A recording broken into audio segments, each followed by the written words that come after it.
آج بات کریں گے اس دن کی جس دن کعبے کا طواف رک گیا تھا، مسجد الحرام کی دیواریں خون سے رنگ گئی تھی، 300 شدت پسند جنگجو مسجد الحرام کے اندر داخل ہو گئے تھے اور 1000 معصوم لوگوں کو جو عمرہ کرنے آئے تھے ان کو بندی بنا دیا گیا۔ اور پھر ایک شخص نے اپنے ساتھی کی طرف اشارہ کیا اور بولا کہ امام مہدی آ چکے ہیں، قیامت کا وقت قریب ہے، اور اگر تم سچے مسلمان ہو تو آگے آؤ اور ہمارے امام مہدی کی بیعت کرو۔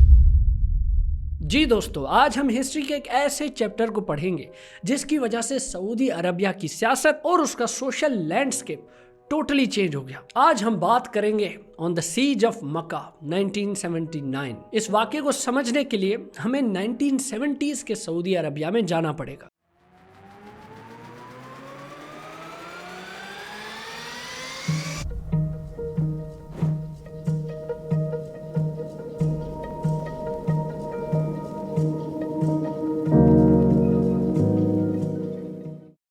یہ ڈیکیڈ سعودی عربیہ کے لیے سب سے اہم ثابت ہونے والا تھا۔ کنگ خالد کے دور میں سعودی عربیہ میں ایک ویو آئی تھی، ویو تھی ماڈرنائزیشن کی۔ 1970s کا آئل بوم چل رہا تھا، تیل کی قیمتیں پوری دنیا میں سکائی راکٹ کر چکی تھی، اور اس مہنگے تیل سے آنے والا پیسہ سعودی عربیہ کا نقشہ بدل رہا تھا۔ ماڈرن انفراسٹرکچر بن رہا تھا، سکولز بن رہے تھے، روڈز بن رہے تھے، لیکن یہ ساری ہوتی ہوئی ترقی سے ایک طبقہ بالکل خوش نہیں تھا، اور وہ تھا مذہبی طبقہ۔ ان کا ماننا یہ تھا کہ جو سعودیہ میں ماڈرنائزیشن آ رہی ہے اس وجہ سے ہمارا ملک اسلام سے بہت دور جا رہا ہے، اس لیے کنگ خالد کے خلاف بہت ساری آوازیں کھڑی ہوئی، اور ان ساری آوازوں میں سے سب سے اونچی آواز تھی ایک شخص کی، جوہیمان العتیبی۔ جوہیمان ایک وقت پہ سعودی نیشنل گارڈ کا ممبر بھی ہوا کرتا تھا۔ جی، سعودی نیشنل گارڈ، جس کا سول پرپز ہی یہی ہے کہ سعودیہ کی رائل فیملیز کو پروٹیکشن دینی ہے، بادشاہ کی حفاظت سعودی نیشنل گارڈ کی ذمہ داری ہے۔ لیکن اب جوہیمان سعودی عربیہ کی بادشاہت یعنی ان کی مونارکی کے خلاف کھڑا ہو گیا تھا، اور اس کا مقصد ایک ہی تھا، یہ ماڈرنائزیشن کی وجہ سے جو اسلام سے دوری آ چکی ہے وہ ختم ہو اور ایک اسلامک اسٹیٹ قائم ہو جائے، اور وہ تبھی ہو سکتی ہے جب سعودیہ میں بادشاہت ختم ہو جائے۔ جوہیمان العتیبی کا یہ ماننا تھا کہ اس کا بہنوئی محمد ابن عبداللہ قحطانی نعوذ باللہ امام مہدی ہے، اور ایسا بالکل نہیں ہے کہ قحطانی کو مہدی ماننے والا صرف ان کا سالہ ہی تھا۔ جی نہیں، اس مرشد کے اور بھی بہت سارے مرید تھے جو یہی مانتے تھے کہ قحطانی امام مہدی ہیں۔ اس کے مریدوں کا ماننا تھا کہ قحطانی اس دنیا میں پورے مسلمانوں سے کرپشن کو ختم کرنے کے لیے آیا ہے، اور سعودی عربیہ میں جو بادشاہت چل رہی ہے اس کو بھی ختم کرنے کے لیے آیا ہے۔ مرید یہ کہتے تھے کہ اس بادشاہت نے ماڈرنائزیشن کے چکر میں US جیسے طاغوتوں سے دوستی بنا لی ہے، اور پھر آخر وہ دن آ گیا۔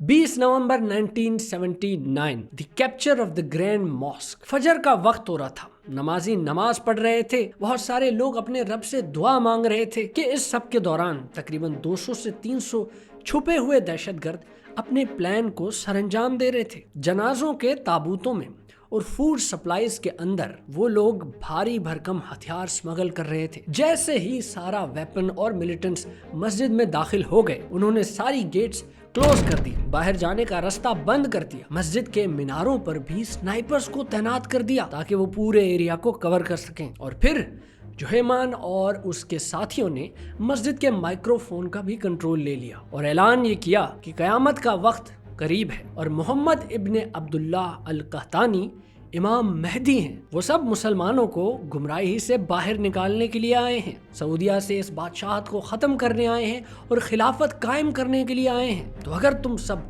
سچے مسلمان ہو تو آؤ اور امام مہدی کی بیعت کرو۔ ہاسٹیج بنائے ہوئے لوگوں کو ایک وارننگ دی گئی تھی کہ اگر کسی نے بھی بھاگنے کی کوشش کی تو وہ مارا جائے گا، اور وہاں پہ سعودی گورنمنٹ پریشان ہو گئی تھی۔ ان کا انیشل رسپانس ہکا بکا سا تھا، انہوں نے کبھی سوچا بھی نہیں تھا کہ اس طرح کا کوئی واقعہ ہو سکتا ہے۔ They were totally not ready for it۔ Saudi leadership کو اس وقت سمجھ ہی نہیں آ رہا تھا کہ پروسیڈ کس طرح کرنا ہے۔ جوہیمان کے ملیٹنٹس مسجد کے انڈر گراؤنڈ ٹنلز میں بھی تھے، میناروں پر تو انہوں نے پہلے ہی سنائپرز کھڑے کر دیے تھے، یعنی کہ پورا کمپلیکس اب ان ملیٹنٹس کے کنٹرول میں تھا۔ ظاہر ہے انٹرنیشنل بیکلیش بھی آنا ہی تھا، سب یہی کہنے لگے کہ اتنی مقدس جگہ کو سعودی گورنمنٹ پروٹیکٹ نہیں کر سکی، کچھ تو کرنا ہی تھا۔ تو پھر سعودی نیشنل گارڈز نے اپنا پہلا اسالٹ کیا۔ پلان بہت سمپل تھا، بلکہ کچھ زیادہ ہی سمپل تھا۔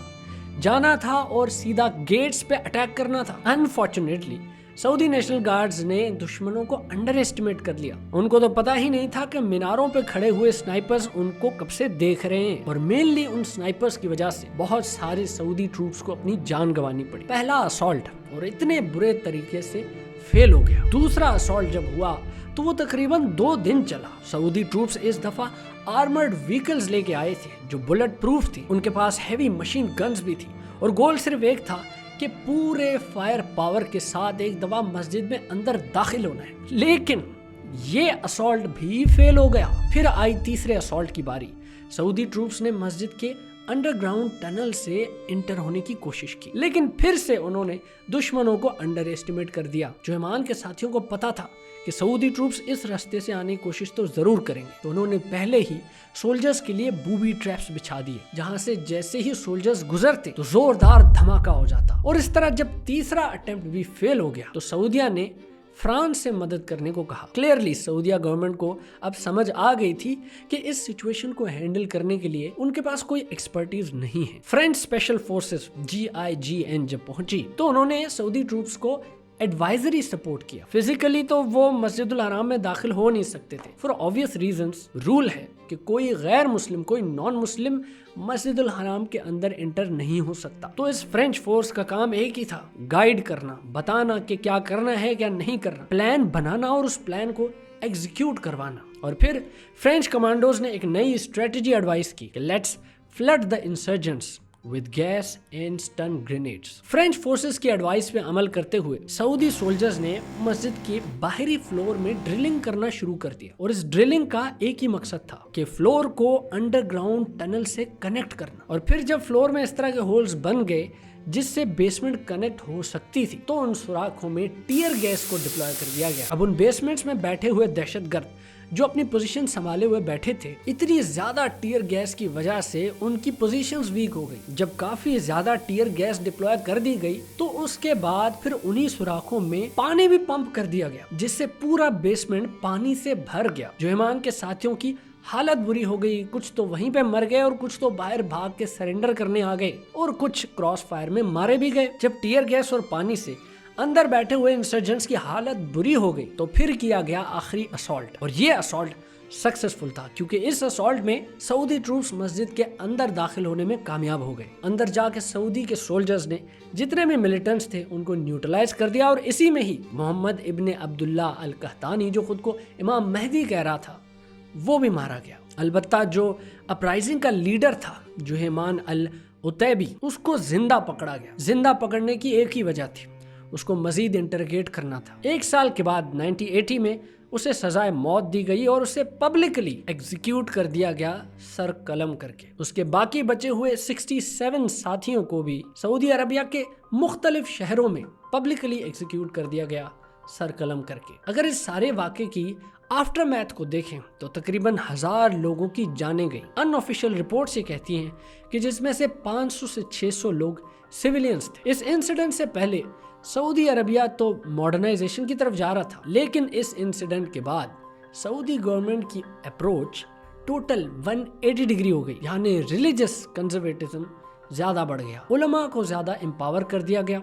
और एक मॉरल पुलिस मुतव्वा भी बनाई गई। उस मॉरल पुलिस का काम यही था कि उन्होंने मेक श्योर करना है कि इस्लामिक रूल्स तरीके से फॉलो किए जा रहे हो। म्यूजिक को कम्प्लीटली बैन कर दिया गया, लड़कियों के लिए अबाए को मैंडेटरी कर दिया गया, पब्लिक स्पेसेस में मर्दों और औरतों की सेपरेशन का सिस्टम भी किया गया। गवर्नमेंट ने मदरसों की फंडिंग भी बढ़ा दी, ज्यादा मदरसे बनाने भी शुरू कर दिए। गोल यही था कि दोबारा कहीं अल्लाह ना करे ऐसा फिर से कोई डिसेंट पैदा हो जाए जो बोले कि सऊदी इस्लाम से बहुत दूर जा चुका है। अब इस वाक़े के बाद यूएस और सऊदी की जो एक अलायंस थी वो शेक हो गई थी। जो आपस में रिश्ते थे जो बेहतर हो रहे थे वो अब खराब होने लगे थे। एक एंटी वेस्टर्न सेंटिमेंट लोगों में बढ़ने लगा। सब यूएस को ब्लेम करने लगे कि इनके साथ जब हमने दोस्ती बढ़ाई तो हमारे साथ अच्छा नहीं हुआ। ये जो तागूत है ना, ये सब इन्हीं की वजह से हुआ। बल्कि एंटी वेस्टर्न सेंटिमेंट इस हद तक बढ़ने लगा कि मजीद एक्सट्रीमिस्ट ग्रुप्स बनने लग गए। By the way, Osama bin Laden was also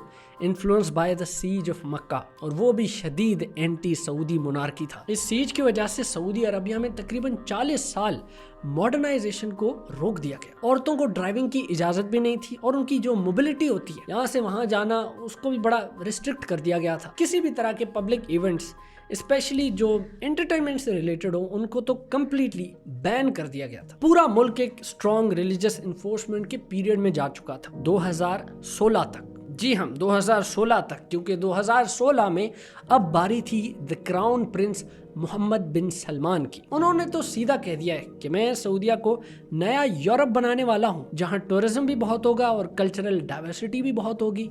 أنا أعتقد أن أوروبا الجديدة هي الشرق الأوسط. मोहम्मद बिन सलमान ने जो रिफॉर्म्स किए हैं वो फिर से सऊदी अरबिया को मॉडर्नाइजेशन की तरफ लेके जा रहे हैं। जैसे औरतों को ड्राइविंग की इजाजत भी दे दी गई है, जैसे एंटरटेनमेंट के इवेंट्स पे बैन भी हटा दिए गए हैं। बल्कि 2023 से तो कॉन्सर्ट पे कॉन्सर्ट हो रहे हैं रियाद में। साउंड स्टॉर्म फेस्टिवल हुआ, फिर पोस्ट मलोन कॉन्सर्ट हुआ, फिर इंटरनेशनल ओपरा फेस्टिवल भी हुआ। बहुत सारे लोग ऐसे भी हैं जो मोहम्मद बिन सलमान की इन लिबरल पॉलिसीज पे तंकीद करते हैं। खैर, क्राउन प्रिंस पे तो एक पूरी अलग वीडियो भी बन सकती है। अगर इस सब से रिलेटेड आपको और जानना है तो मैं आपको एक बुक रिकमेंड करूंगा, ब्लड एंड ऑयल, वो जरूर पढ़िएगा। खैर, अब हालात काफी बदल भी चुके हैं। सऊदी अरबिया ने अपनी सिक्योरिटी पे और काउंटर टेररिज्म पे बहुत इन्वेस्ट कर दिया है, सर्वेलेंस भी बहुत बढ़ा दी है और रिलीजियस ग्रुप्स की इंटेलिजेंस मॉनिटरिंग भी शुरू कर दी है, ताकि कहीं ऐसा ना हो कि फिर से कोई अपराइजिंग आने लग जाए। लेकिन मोहम्मद बिन सलमान के इन सारे रिफॉर्म्स और मॉडर्नाइजेशन को देख के अल्लाह ना करे फिर से कोई मसला होने लग जाए, क्योंकि लास्ट टाइम जब किंग खालिद ने ट्राई किया था तो उसका अंजाम अच्छा नहीं था। आप और मैं खैरियत की दुआ ही कर सकते हैं। इस सारे इवेंट पे आपका क्या ओपिनियन है, मैं वो जानना जरूर चाहूंगा, तो नीचे कमेंट में अपना ओपिनियन मुझे जरूर बताना। बाकी अगर आपको ये वीडियो इन्फॉर्मेटिव लगी तो सब्सक्राइब का बटन ठोक दो यार। चलो जी, मैं चलता हूँ। अब आपसे होती है किसी और वीडियो में मुलाकात, किसी और बात पे करते हुए तबसरा। तब तक के लिए भाई को दीजिए इजाजत। मैं चला, गुड बाय।